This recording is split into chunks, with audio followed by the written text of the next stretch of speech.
Me da mucho gusto saludarlos a todas, a todos ustedes. Gracias a los medios de comunicación. Yo encantada de contestar algunas preguntas y así que adelante, por favor. 4 preguntas. Margarita Nicolás, de Cadena Raza. Secretaria, buenas tardes. ¿Cómo estás, Margarita? Mucho gusto saludarla. Igualmente. Preguntarle primero, por los derechos humanos los felicita México por esta disculpa pública que ha estado dando a las víctimas tanto de la guerra sucia como en la actualidad. Entonces dice, pero dice que todavía le falta mucho para hacer. Me gustaría saber su respuesta. Y la segunda, secretaria, saber cómo va la fiscalización en México después de la elección intermedia que tuvimos, porque hubo pues ahí una fuerte polarización. Usted como la titular de la política exterior de nuestro país, ¿cómo la ven? ¿Ya se están resarciendo esto? Mira, gracias, Margarita, por tus preguntas. Yo te puedo afirmar categóricamente que en esta administración, en este gobierno del presidente López Obrador, hemos dado varias disculpas públicas. Estamos comprometidos como nunca con la protección de los derechos humanos, con garantizarlos, con la promoción de los derechos humanos, con la progresividad de los derechos como nunca antes. Tenemos todavía temas por resolver muy importantes, entre otros, como tú acabas de señalar, el tema de los desaparecidos, efectivamente, pero construimos una plataforma para que, sin obrar ninguna denuncia, porque muchas fiscalías no querían ni siquiera recibir denuncias de desaparecidos, tú puedes acceder a esa plataforma y puedes registrar a una persona desaparecida. Hemos logrado un altísimo porcentaje de personas que están en la plataforma como desaparecidas y la hemos logrado encontrar con vida. Un gran porcentaje.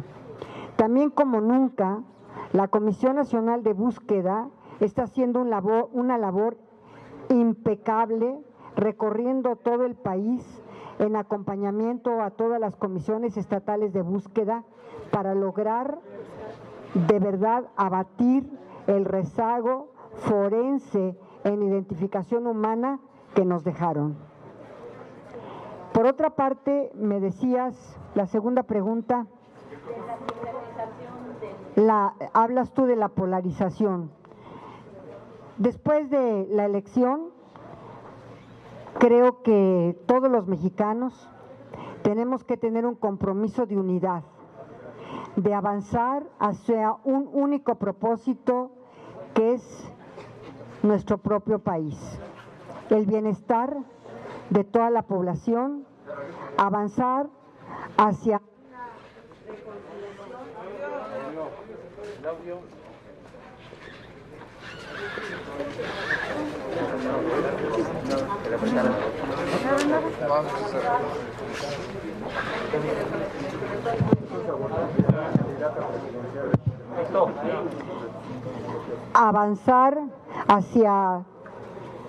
dejar atrás toda la competencia electoral, porque siempre en la competencia electoral pues hay esta situación inclusive de polarización, de confrontación entre diversas posiciones políticas, diversa cosmovisión, diversos,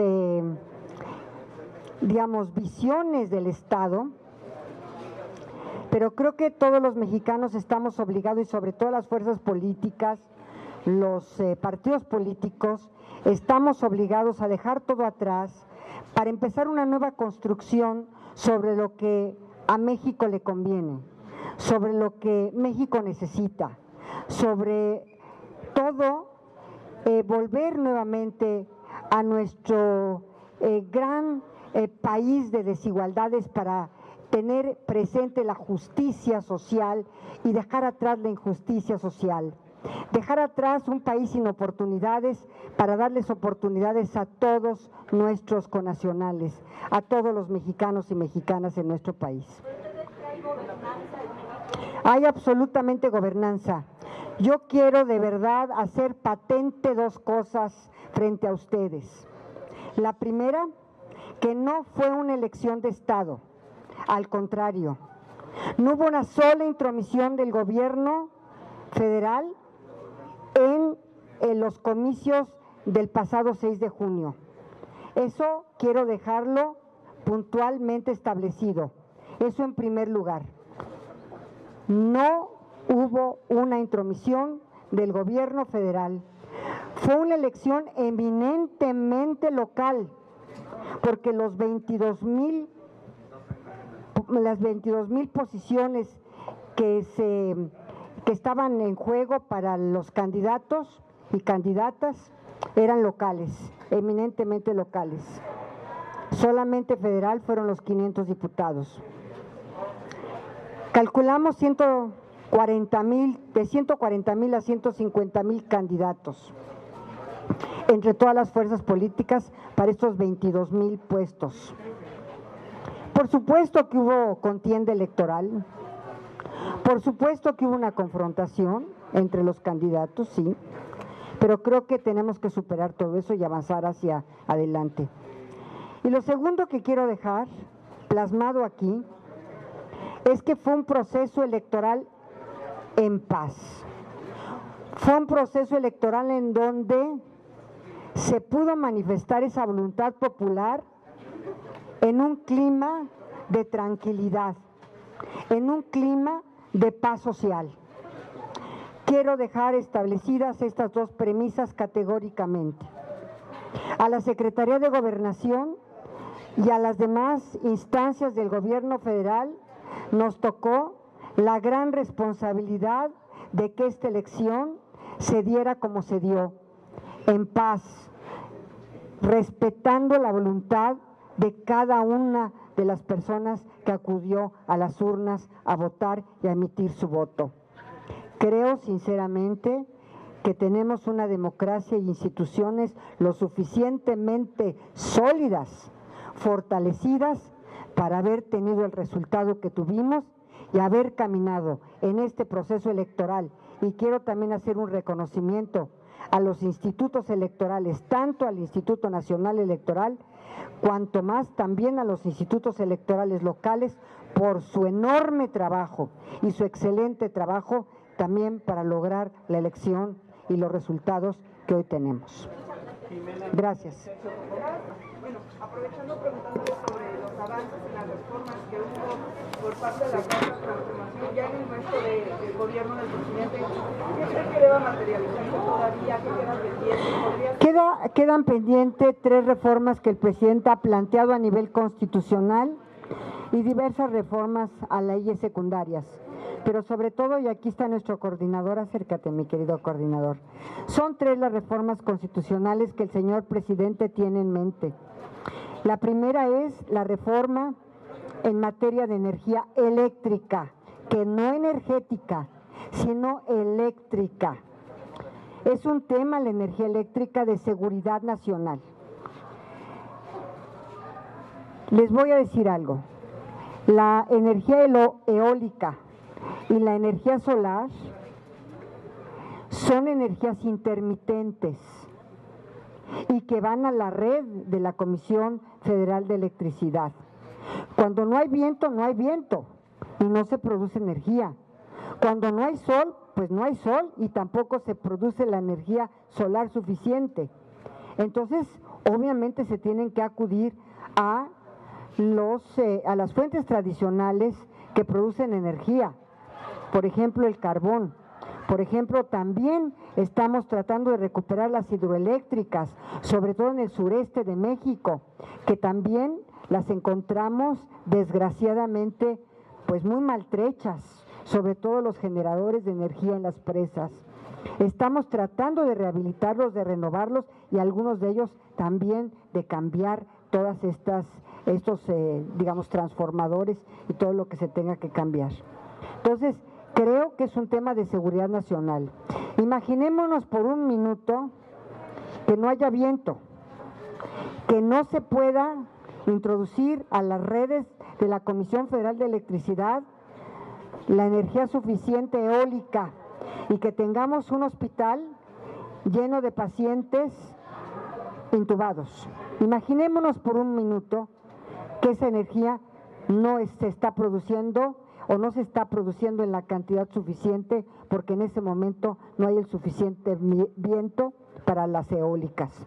Imaginémonos también que no hay suficiente sol para la energía solar y que todos estos pacientes que están intubados no tengan la posibilidad de tener el respirador artificial, los ventiladores, para poder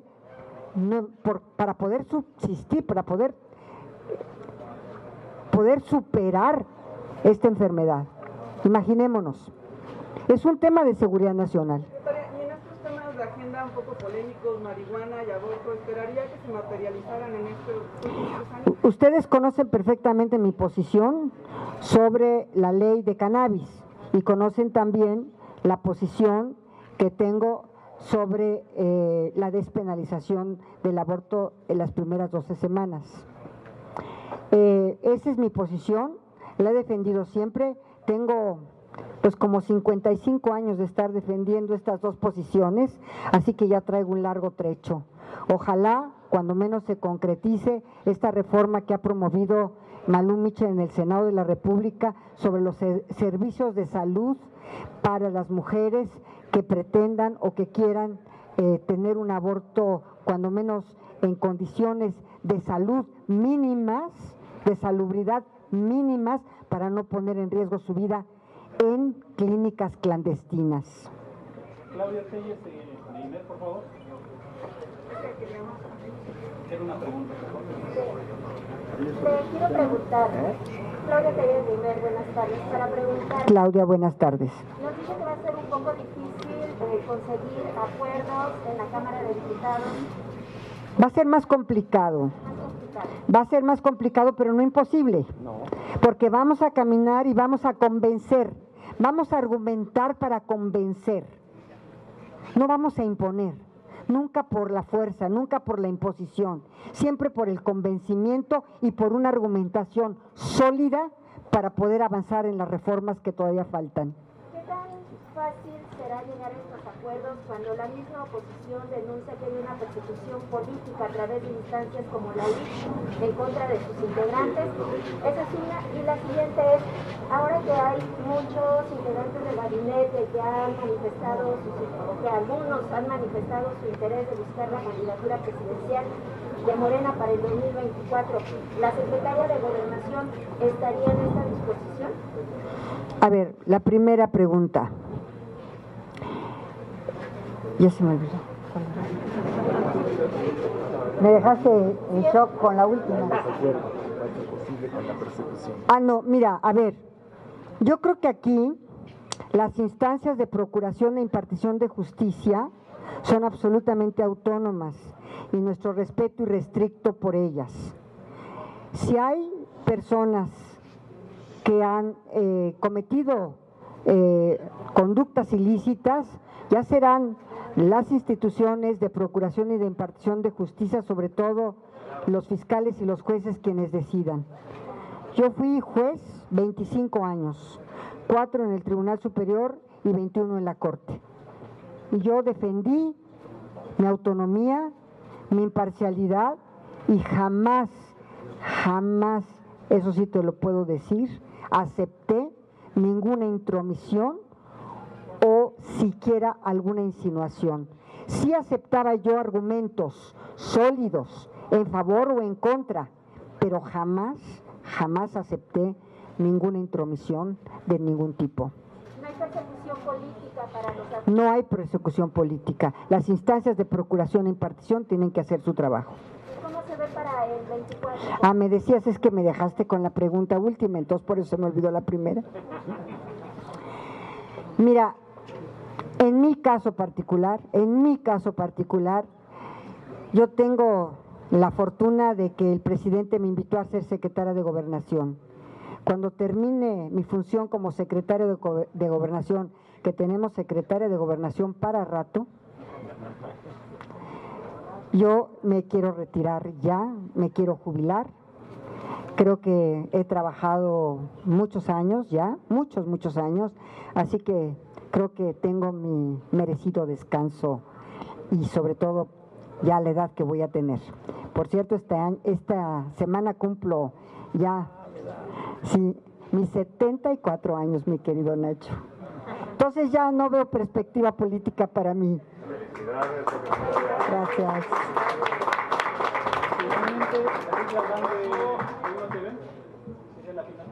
A ver, ¿cuál es la final? ¿Qué tal, secretaria? Ay, qué bueno que fueron 3 periodistas y qué bueno que también tú estás como periodista varón preguntándome. Muy bien, para que haya equidad. Quisiera preguntarle, secretaria, respecto a la cuestión de esta composición de la CONAGO, ¿cómo ve? Pues precisamente usted ha hecho llamados para que se mantenga este órgano, que digo, pues al final de cuentas no es una cuestión formal, institucionalizada, sin embargo, pues ha sido de ayuda para mantener este diálogo con la Secretaría de Gobernación. Sin embargo, pues en la composición que hay de gobernadores de oposición, pues ha habido intentos como de generar otros órganos que pues vendría como a dividir un poco el diálogo que ustedes generan. Entonces, ¿cuál sería su llamado en ese aspecto? Sí. Por otra parte, quisiera preguntarle de la frontera. Hay un tema relevante respecto a la apertura de la frontera. La misma American Chamber of Mexico ha hecho un llamado para que el gobierno de Biden pues ya abra esta parte de pues, la frontera terrestre, porque está afectando el flujo comercial, sobre todo entre Tijuana, Texas y todos los estados de la frontera. Y pues finalmente quisiera preguntarle acerca de esta reforma eléctrica, porque mucho se ha hablado pues de las formas de energía sustentable, pero también vimos efectos muy relevantes cuando vimos que tenemos una gran dependencia del gas natural estadounidense. Entonces, ¿en qué parte se buscaría que en esta cuestión del sector eléctrico pues se redujera la dependencia del gas natural que tenemos de Estados Unidos? Porque al final de cuentas, pues cuando nos cierra la válvula desde allá, pues se crea un caos como lo que se generó en el norte del país hace unos meses. Muchas gracias.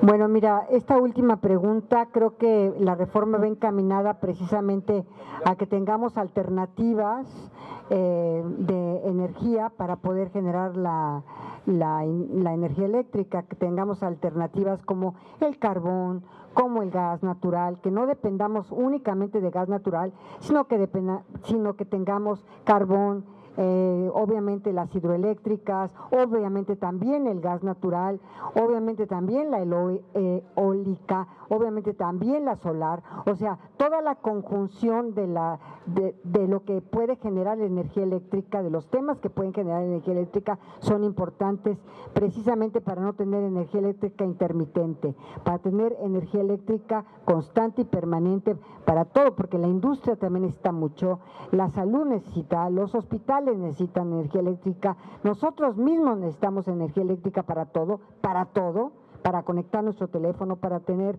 nuestra computadora, para todo tenemos que tener energía eléctrica. Entonces, esto es un tema, como lo acabo de decir, de seguridad nacional.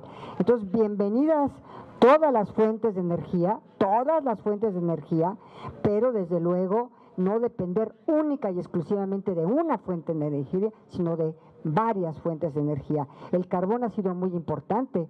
Los últimos 100 años nos ha dado, precisamente las minas de carbón de Coahuila, por ejemplo, nos han dado esta posibilidad de generar energía eléctrica a base también del carbón, a base del gas natural, a base de las hidroeléctricas, a base de las eólicas, en fin, tener toda esta gama de posibilidades para no tener problemas en el suministro de la energía, creo que es muy importante.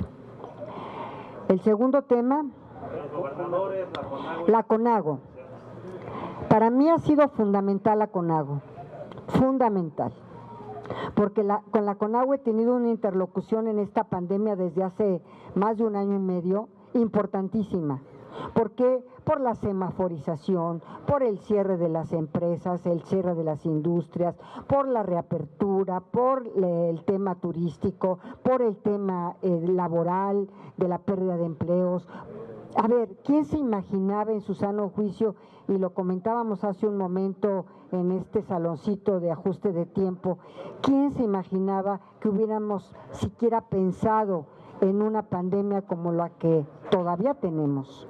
Entonces, esto fue algo mundial y que la interlocución con los gobernadores ha sido muy fluida, muy constante, de cada 15 días prácticamente.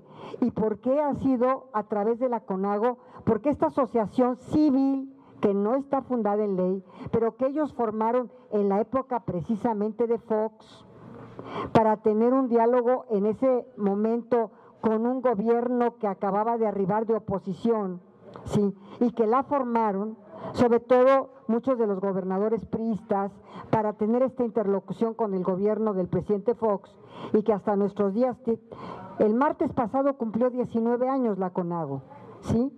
Si la quieren llamar de diferente manera, que no sea CONAGO, si quieren renovarla, si quieren modificar algunos estatutos o sus estatutos, si quieren, digamos, actualizarla después de 19 años, qué bueno, pero sí que exista una instancia de interlocutor, una instancia de interlocución, como se llame, en donde podamos tener este flujo de información, este flujo de comunicación y de diálogo, pues para avanzar en este momento, como fue todo lo más duro y difícil de la pandemia.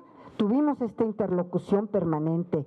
Creo que vale la pena conservar, cuando menos, si no el nombre de CONAGO, de la Conferencia Nacional, lo que quieran, otro nombre, otra renovación de estatutos, pero sí una interlocución que articule a todos los gobernadores y gobernadoras para tener este diálogo permanente y constante y seguir avanzando con esta, yo diría, fluidez de comunicación a través de estas instancias. Por cierto, cuando se separaron los aliancistas, se autodenominaron aliancistas estos 10 gobernadores, yo convocaba como secretaria de Gobernación, por una parte, a los que permanecieron en la CONAGO, como también los que se habían separado de la CONAGO. Y también el otro grupo que se autodenomina GOAN, que es precisamente el Grupo de Gobernadores de Acción Nacional. Pero todo esto tenía que ser una articulación de un diálogo permanente para poder avanzar en un tema tan delicado, tan, diría yo, tan difícil como fue la pandemia. La frontera, secretaria. ¿Ya? Ah, y por último, la frontera. Estuve la semana pasada en Tijuana, precisamente con motivo de un tema de migración, y por otra parte, pues con todo mi deseo, claro, es un tema del canciller Ebrard, pero con todo mi deseo de que ya se pueda aperturar la frontera para que, como tú dices, puedan intercambiarse bienes y servicios y mercancías a la brevedad posible con nuestro vecino del norte. Muchas gracias.